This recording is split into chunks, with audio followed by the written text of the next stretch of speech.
sa tagiliran ng bahay mo. Okay lang.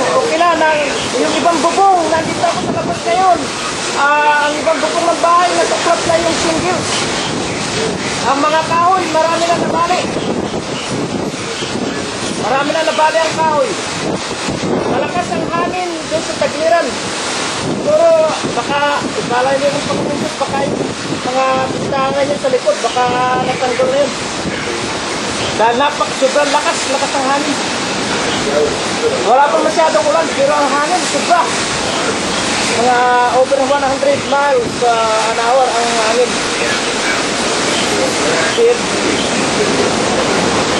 Ayos naman ako dito. Nandito nga ako sa labas, pinapanood ko. Nanonood ako sa labas.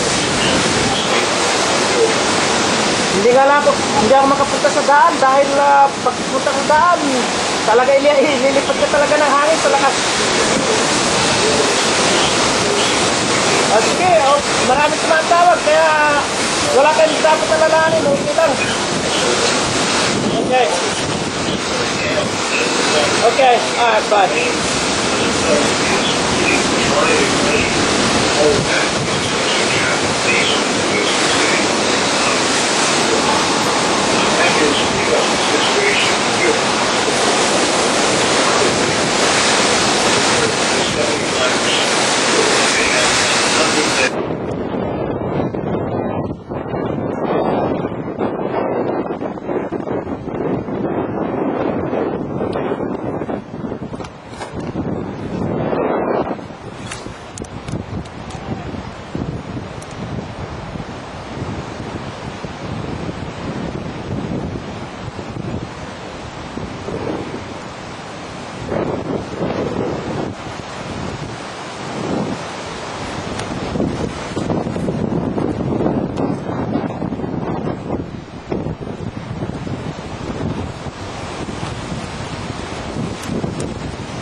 Hi, y'all.